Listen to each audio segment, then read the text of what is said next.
Merci de vous joindre à Vie au féminin. Alors, notre invité d'aujourd'hui va nous faire voyager par son histoire. Ça se passe en Colombie. La Colombie a la réputation d'être l'un des pays dans le monde où est-ce que le kidnapping sévit dans le quotidien des civils, des membres des élites économiques et politiques. En fait, il y a des groupes illégaux qui prennent en otage des personnes et en retour, ils demandent des rançons pour pouvoir financer leurs révoltes contre l'État. En parler, c'est s'entraider. Donc aujourd'hui, une femme inspirante qui a accepté de nous partager son histoire, une citoyenne dévouée à son pays. À l'époque, elle était directrice d'une association culturelle et leader de la jeunesse dans différents organismes. Elle voit sa vie basculer après avoir vécu cette expérience difficile. Née en Colombie, installée aujourd'hui à Montréal, nous sommes ravis de la recevoir. Déjà, je m'en vais lui dire bonjour Sandra. Bonjour Julia. Comment allez-vous? Je vais bien, merci. Sandra, merci à vous. Merci d'avoir accepté de nous partager, surtout de répondre d'abord à l'invitation et de nous partager votre histoire. Merci à Vie au féminin. Ça me fait plaisir de faire partie de ces beaux projets. C'est sûr, en parler, c'est s'entraider, n'est-ce pas? Le but, c'est vraiment de pouvoir aider aussi d'autres personnes qui, justement, peut-être ont vécu la même chose que vous. Ou, pour pouvoir les équiper, on va parler un peu petit à petit de savoir, donc, 45 jours, 45 jours, vous êtes kidnappés. Raconte-nous un peu cette histoire. Comment ça s'est passé? Mon amoureux et moi, on fêtait notre premier anniversaire d'amoureux et dans un beau restaurant à la campagne. Et un groupe armé illégal est arrivé et a pris le plus possible de monde avec eux. Et ils nous ont gardés. Au début, on était beaucoup. Et finalement, le groupe final, on était 35 personnes, dont 3 sont décédés. Et on a été dans ces 45 jours pour ma part, 46 jours pour la part de mon conjoint, dans la forêt en Colombie. Mais est-ce que vous aviez peur en fait de mourir? Est-ce qu'on vous menaçait, ces groupes-là? Parce que parfois, quand les gens sont kidnappés, il y en a d'autres qui ne s'en sortent pas. Il y en a d'autres qui y restent en fait. Est-ce qu'il y avait cette peur-là de la mort aussi? Oui, tout à fait. À chaque jour, la vie n'était pas à nous. Donc, on était là à attendre de voir qu'est-ce qui allait se passer avec nos vies et on était là à suivre des consignes tout simplement. Donc, effectivement, il y a des gens qui restent beaucoup plus longtemps, des années. Donc, ils voient leur vie perdue. Ils ne voient pas naître leurs enfants. Ils ne voient pas grandir leurs enfants. Donc, c'est comme couper une grosse partie de leur vie. Et il y en a qui restent pour toujours parce qu'ils meurent là-dedans. Oui, c'est vrai. Et j'imagine quand en fait on prend déjà on prend des gens plutôt en otage comme ça, est-ce qu'il y a de l'abus en fait verbal, l'abus physique dans votre cas à vous? Oui, en fait, quand on est là, on développe des stratégies de survie. Okay. Alors, entre mon mari et moi, notre stratégie de survie, c'était de coopérer. Okay. Alors, on coopérait. Donc, on n'avait vraiment pas de problème avec les guerrilleros parce que on faisait ce qu'on avait à faire. Et on ne se plaignait pas. Mais il y en a qui ont été beaucoup plus fragiles. Il y en a qui ont été beaucoup plus opposantes. Alors, pour ces personnes-là, ça a été beaucoup plus difficile de survivre. Wow. Donc, je me dis, passer de moments comme ça doit avoir de l'effet sur la psychologie de la personne. Mais dans votre cas, vous, c'était comment vous vous sentez psychologiquement surtout? Oui, ben, c'est clair que quand tu sors de là, tu es en choc post-traumatique. Ça, c'est clair. Tu vis un événement inespéré, inattendu, contraire à tes plans, à tes projets, qui blesse ta personne, qui te prive de ta liberté, qui te fait vivre la peur au quotidien. Alors, quand tu sors de là, tu n'es plus le même. En plus, on est sorti dans un état chaotique au niveau physique parce qu'on n'avait plus rien à manger. Wow. On avait passé 45 jours avec les mêmes vêtements. On n'avait pas d'eau, on n'avait pas de nourriture. On dormait dans la forêt, par terre. on était exposé à des températures variables, inclémentes. Donc, c'était pas évident. Alors, au niveau de la santé physique, on a dû beaucoup, beaucoup remonter. Et au niveau de la santé psychologique, on garde toujours des séquelles. C'est normal. Donc, de ma part, de mon côté, par exemple, c'est l'hypervigilance. Donc, je suis toujours hypervigilante, même si je sais qu'au Québec, je suis bien, je suis en sécurité, je me sens bien, je me promène beaucoup, je sors, je prends le métro le soir, la nuit, c'est pas grave, mais je suis toujours aux aguets. Exactement. Donc, je dois toujours savoir qui est autour de moi. OK? Et si je vois quelqu'un, si je suis toute seule, que je vois quelqu'un qui ne m'inspire pas confiance, ben moi, je vais changer de trottoir ou chercher toujours à me protéger. Donc, et ça fait partie de séquelles. Une autre séquelle, qui, c'est plutôt mon mari qui l'a dit, c'est les cauchemars. OK, wow. Alors, lui, encore, après tant d'années, après 20 ans, Okay. Ouais. il vit encore des cauchemars. Donc, il rêve qu'on est encore kidnappé. Il rêve qu'il doit se battre contre ces personnes-là. Il rêve qu'il est agressé.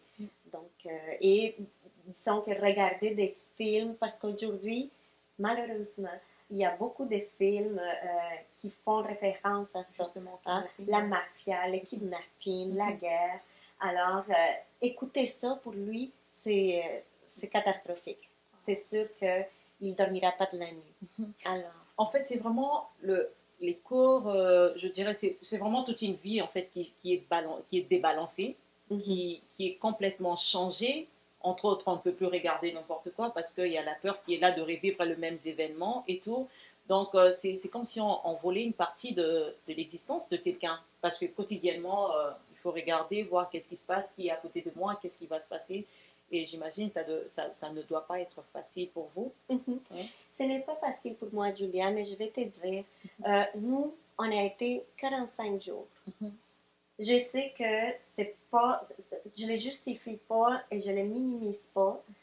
C'est grave, c'est pas correct, mais dans mon pays, il y a des personnes qui vivent ça pendant beaucoup plus longtemps. Il y a des parents qui perdent leurs enfants et qui ne savent pas où ils sont rendus parce qu'ils ont été kidnappés ou assassinés et on ne sait plus rien d'eux. Donc, des parents, des enfants disparus, des jeunes adultes disparus. Il y en a qui sont kidnappés pendant des années et qui ne voient plus grandir leurs enfants. Alors, eux, là, on leur a vraiment volé une grosse partie de leur vie. Il y a des femmes qui ont été abusées sexuellement sous l'excuse de la guerre. Donc, ça, c'est vraiment douloureux. Et c'est quelque chose avec quoi je ne peux pas rester tranquille. Je ne peux pas rester les bras croisés. Exactement. Et le gouvernement, justement, puisque c'est quand même... c'est quelque chose qui se vit quotidiennement en Colombie, selon les statistiques, justement. Le gouvernement, quel est son rôle dans tout ça? Qu'est-ce que le gouvernement colombien fait, justement, pour mettre fin à ces pratiques-là, à cette réalité que le peuple est en train de vivre?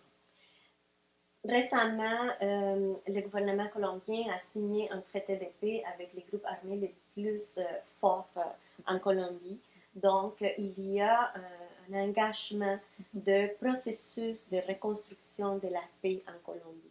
C'est pas évident, c'est pas facile parce que se réconcilier, pardonner, c'est des choses les plus difficiles à faire. Exactement. Alors, un peuple qui a souffert des centaines d'années ne peut pas oublier facilement. Exactement. Alors, pour certains gens, dire ouvrir la porte à ces personnes-là, c'est pas correct, c'est pas bien. Mais pour d'autres, on s'est dit, ben, il faut leur ouvrir la porte pour voir s'ils sont capables de faire quelque chose de bon pour leur pays. OK? Donc, il y a toujours cette confrontation-là des groupes différents, de différents tendances politiques ou de différentes idéologies.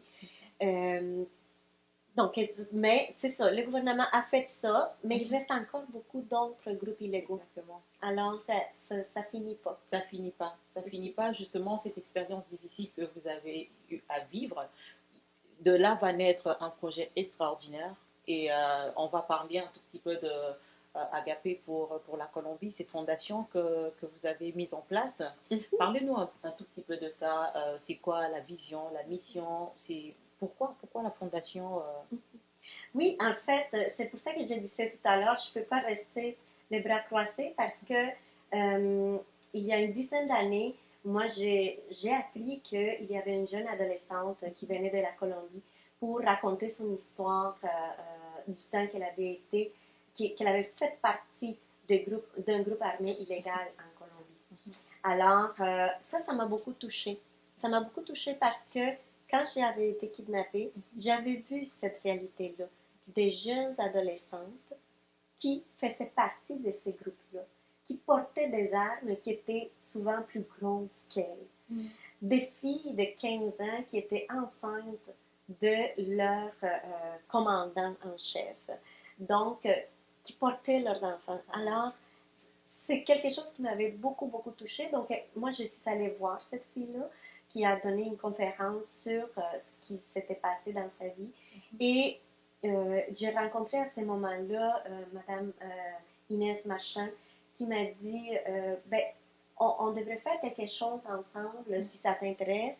Ah, OK. Donc, un an plus tard, on s'est rencontrés. Et on a commencé à recevoir des jeunes adolescents qui venaient de la Colombie, qui avaient fait partie des groupes armés illégaux et qui étaient en processus de réadaptation. Alors, on les a reçus pendant un mois. On a reçu 3 groupes pendant 3 ans. Mais au 4e groupe qu'on a voulu amener, ben, le gouvernement canadien a refusé leur entrée parce qu'ils avaient porté des armes. Donc, le gouvernement disait qu'ils ne pouvaient pas rentrer ici. Sauf que, étant mineurs, ils étaient obligés en fait quelque part. Exactement, ce n'était pas leur décision. Donc, ils n'avaient pas de casier judiciaire par rapport à ça, mais malgré ça, le gouvernement canadien a décidé de les refuser. Donc, c'est à ce moment-là que les jeunes qui étaient venus avant ont décidé de se dire « Ah, ben, ce qu'on faisait au Canada, faisons-le ici en Colombie. » De toute façon, en Colombie, c'est plus difficile la réconciliation. Quand ils étaient venus, on avait créé de façon spontanée des espaces de réconciliation entre familles victimes de guerre qui habitaient ici et entre ces jeunes-là. Alors, ces espaces-là ont permis de soigner des cœurs. Et ces jeunes-là, ils ont dit, on fait ça ici, chez nous, en Colombie. Et c'est comme ça qu'on a commencé à faire des rencontres de pardon et réconciliation en Colombie. On en a fait une dizaine à date et on a travaillé avec des communautés autochtones victimes de guerre. On a travaillé avec des femmes victimes d'abus dans le contexte de guerre. On a travaillé avec des personnes qui ont été kidnappées pendant plusieurs années. On a travaillé avec des mères, des enfants disparus. Alors, on a de plus en plus de victimes qui sont là, qui font partie de notre fondation et qui bénéficient de cet accompagnement. C'est vraiment une très bonne cause, ces espaces-là, justement, de pardon et de réconciliation. Mais là, présentement, vous visualisez, ou du moins, vous comptez le faire aussi ici au Québec, non pas seulement là-bas en Colombie? Effectivement. Ce qu'on cherche à Agapé pour la Colombie, c'est de réunir aussi des victimes de guerre colombiennes qui ont dû quitter la Colombie, comme moi, et qui se trouvent réfugiées ici. Et offrir à ces personnes-là tout simplement des espaces d'écoute, des espaces où elles peuvent se raconter, où elles peuvent s'exprimer librement sans peur de représailles, sans peur de jugement, et qu'elles puissent soigner leurs blessures qui ont été faites en Colombie.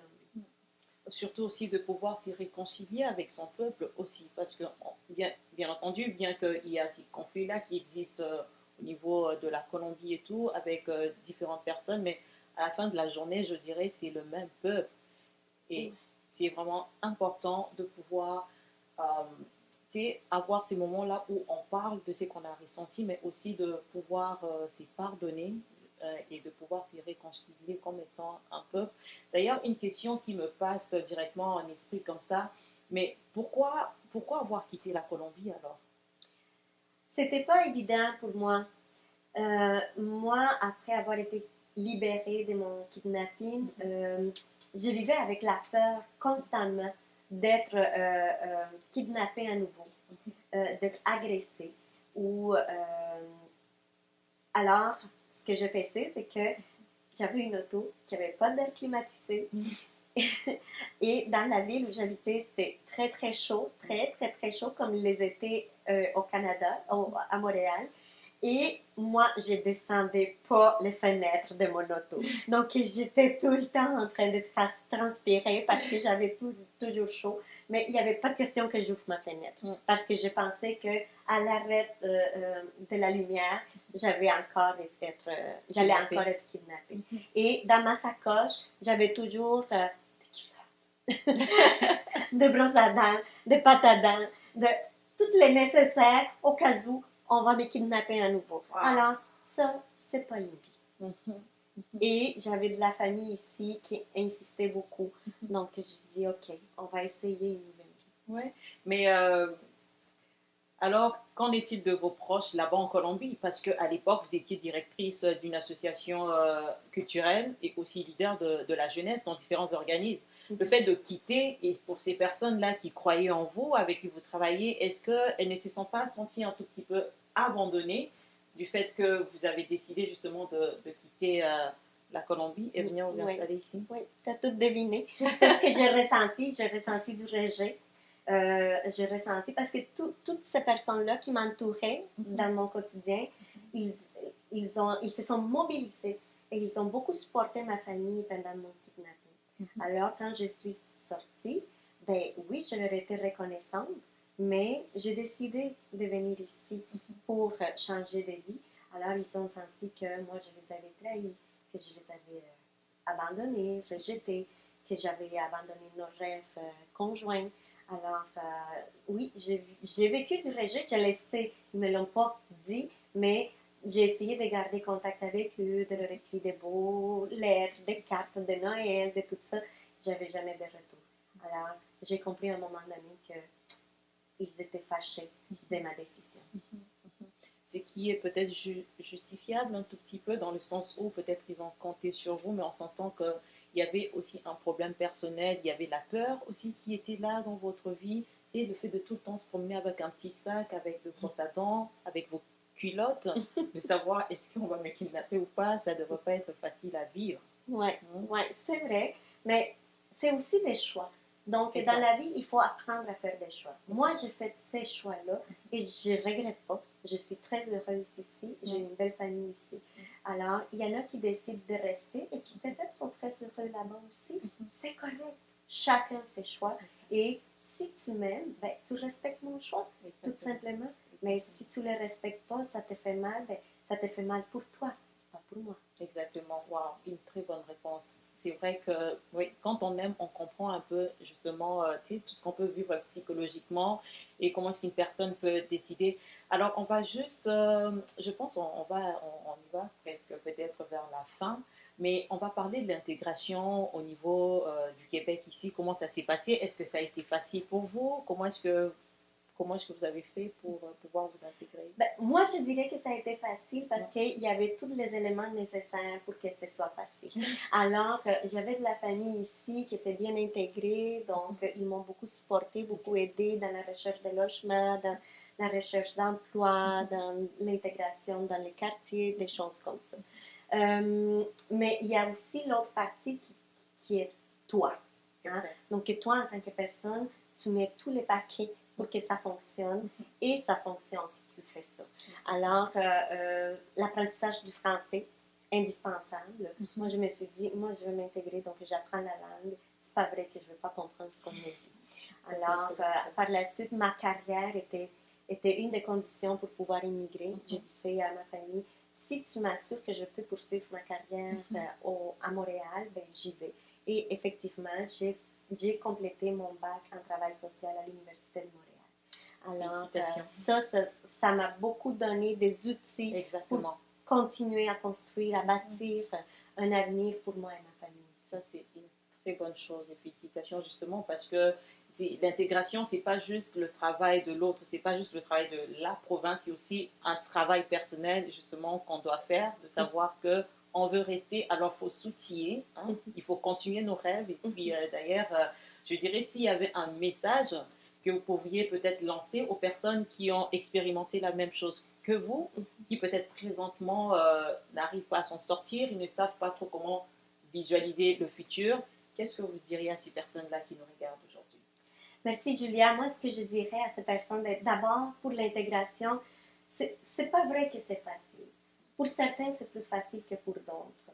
Mais mets toutes tes chances de ton côté et n'hésite pas à demander de l'aide.